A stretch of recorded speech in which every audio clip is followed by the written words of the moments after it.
there are two presidents here. On my left is the big president, and then there's the other president. Dr. Patrice Motsepe. Oh, okay. We'll answer all questions, and I know that my brother here is also waiting to ask whatever question. But we are both here, so ask whatever questions you want, and we'll try and answer them as best we can. Thanks, my brother. My name is Patrice Motsepe. I work with Location 1 FM in Accra. Before you were elected to be a president, you stated that you don't want to come into football because you can't combine your job with football. Now you are the president of Africa. How do you combine these two? Secondly, we know that the work of African continent, we are limited with the sport. What are you doing to improve? You say we are limited with the sport? Yes, World Cup. World Cup. We're talking about the sport. Oh, the number of teams are small. Yes. In comparison with other continents. Yes. We are limited. What are you doing to improve that? Thank you. Well, let me tell you, the first is 30,000 people. The other one that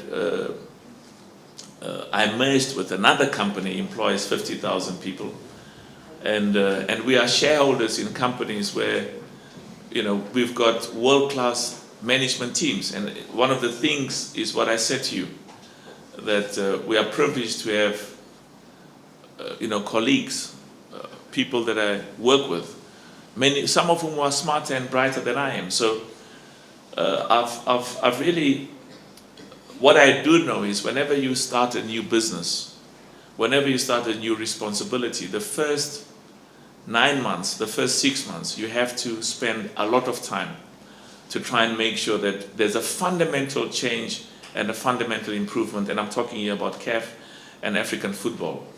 So I've visited about 20 countries over the last few months, and I've had several meetings both here and overseas. And the main objective is I want to make sure that when my time comes to an end as president of CAF, the member associations and all of us can, because the test is not mine, the test is the leadership, so that all of us can agree that we found African football to be at a certain level, and when all of us working together, we have significantly improved it for the better. So I'm confident that the work that's been done, there's good progress, but there's still a lot of work still to be done. And over the next few months and over the next few years, we will make good progress. What was your second question? Slots for the World Cup. Yeah, well, compared to Europe. Absolutely. And these are some of the issues. The world has to change. You've got 1.3 billion people in Africa. Some of the rules in football are rules which were made many, many years ago. And we have a duty, and I have a duty, to engage with the leadership of football throughout the world to make sure that the number of African clubs, African nations in the World Cup increases significantly. And that's why as well, the World Cup every 2 years will allow many other countries, give them an opportunity to host the World Cup. I was saying to my brother Kurt, and we were also saying to the president, I would like to see Ghana put a proposal to host the African Nations Cup. And there are issues so that we can come back to Ghana as we were in 2008. You've got wonderful infrastructure here. So there are ongoing discussions there to make sure that Ghana puts up a proposal to host the African Nations Cup. Let me say something else. Why can Ghana not with other countries host the World Cup? Why not? We can do that. Because with the World Cup comes investment, with the World Cup comes jobs, with the World Cup comes tourism. Nobody who comes to Ghana once will not come back 3, 4, 5, 6, 7 times. This is the most beautiful country with the most beautiful people.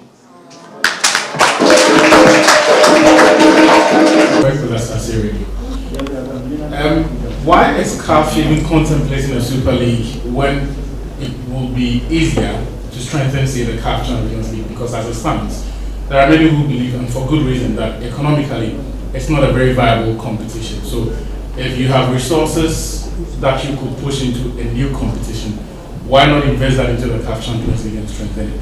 The second question for me has to be the association or the presence of certain service providers, if I'm allowed to call them, like, for example, Fatima Samura. What is her relationship with CAF with? Because there are many who have questioned what the exact situation is. Because in the past, we're not used to seeing other FIFA General Secretaries being this presence, if not influential, at CAF. Thank you.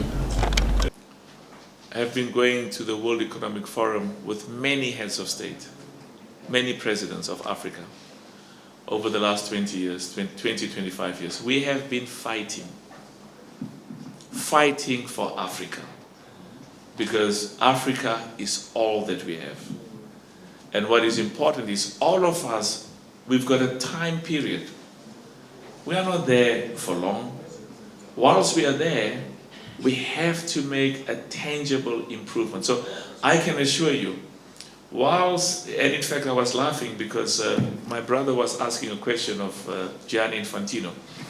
I've had about 4 African heads of state who know me for many years, many years.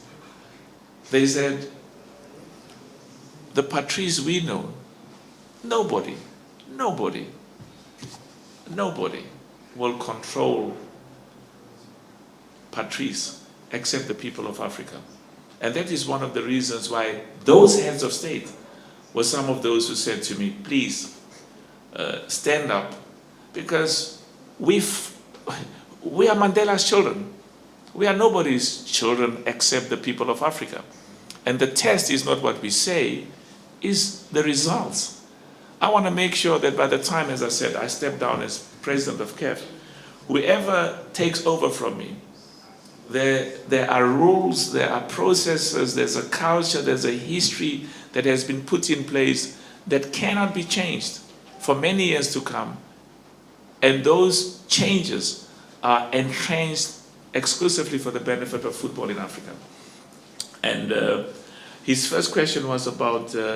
why don't we strengthen the Champions League rather than considering the new competition, the Super Cup? A very good question. Very good question. Many African clubs lose money. I mean, the club that I own, I've had to step aside and let my son run it. He's got other things. They were the champions of Africa. They won the Champions League in 2016, Mamelodi Sundowns.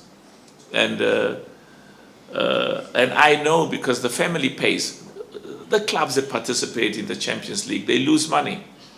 Even when you get the prize, and it's worse for us because we have to give the players, when I was still president of Mamelodi Sundowns, we give them the prize money. So if you win, all of the money goes to you. So there is a process in place to strengthen the Champions League and to try and that's why we need the money. We need the resources. This is a new world we live in. And we need to engage also with the sponsors in a manner that makes them think that they benefit from the association and partnering with CAF. So the Super League for Africa is a new competition, because all of those other competitions, they are locked into agreements. And the money that they get, as you correctly said, is not enough. So I can't change those, if I'm supposed to get a certain amount of money because agreements were done 5-7 years ago, we are stuck with them. But now comes a new one. Somebody was asking about TV rights. In the new competition, we now start negotiating from scratch. And as I said, in Africa, you can't have rich clubs and poor clubs. This is Africa. You can't have rich nations and poor nations. We have to work together, in football anyway, for the benefit of everybody. I need to just apart from talking. I want to ask about officiating. The referees. Yes, the referees. The female referees. No, the men. The Champions League.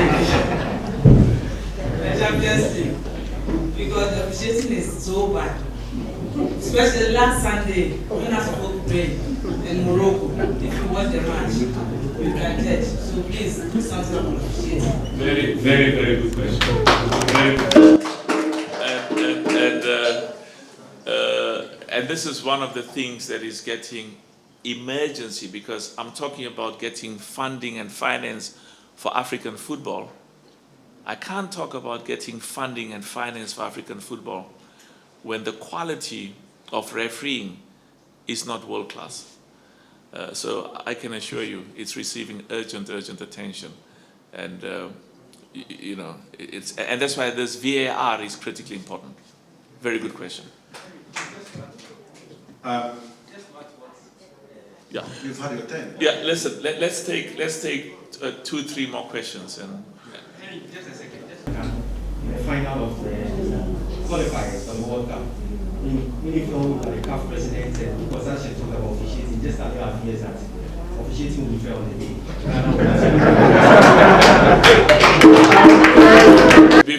Before I was president of CAF, I have businesses worldwide, and they judge you by your integrity and your ethics. And your integrity and your ethics is not what you say, it's what you do. So I can assure you that, and in fact, I don't get involved in those things, and I should not get involved in those things. I have to make sure, all of us must make sure that we've got people of integrity, people who are ethical, and remember, it doesn't matter who Ghana plays. I've already said to you, in my view, Ghana is one of those nations we want to see to compete at the highest level in the world. Because Ghana is one of those few African nations that can make the people of Ghana proud and the people of Africa proud.